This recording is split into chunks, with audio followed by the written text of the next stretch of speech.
Bonjour à tous, je voudrais vous emmener aujourd'hui faire un voyage ou plusieurs voyages, mais pas des voyages comme on a l'habitude de les faire avec un GPS, des voyages plus poétiques, des voyages plus initiatiques, et surtout des voyages qui vont vous entraîner sur les pas de Montesquieu.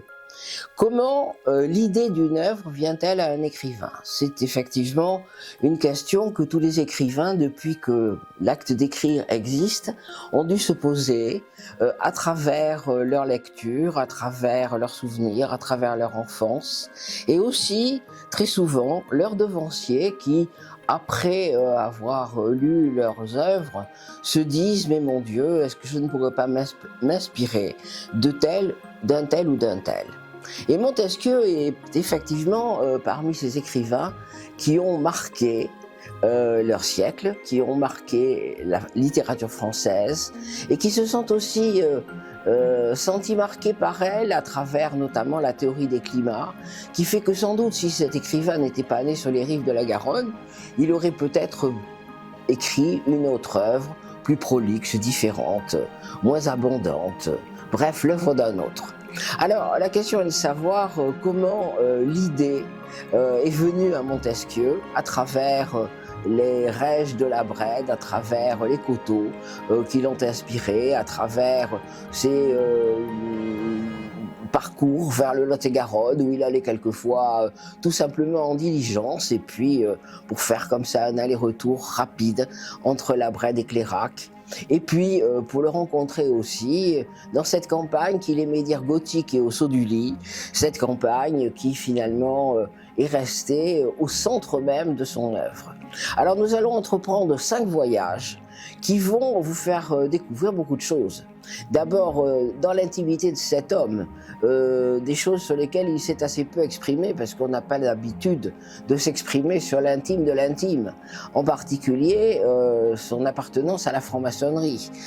qui est non pas discutée ni discutable, mais quelquefois mal comprise par des exégètes qui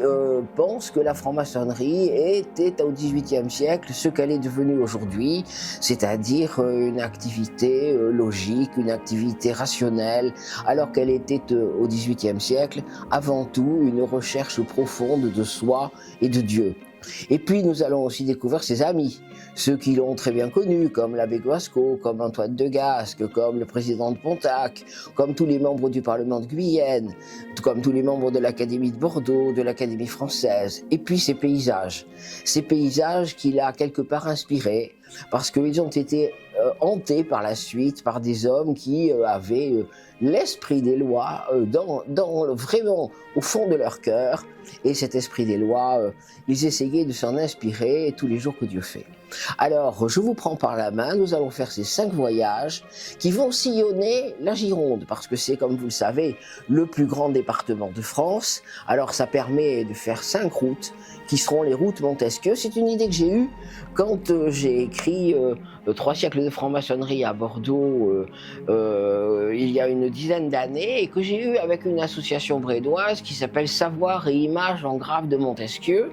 parce que son président Paul Espeux avait lui-même eu l'idée de faire Montesquieu pas à pas et vraiment de suivre l'écrivain dans chaque rue de la Brède, dans chaque maison de la Brède, sous chaque arbre de la Brède, pour essayer de montrer précisément comment cette terre qui lui avait été si chère l'avait profondément inspiré. Alors venez avec moi, je vous invite.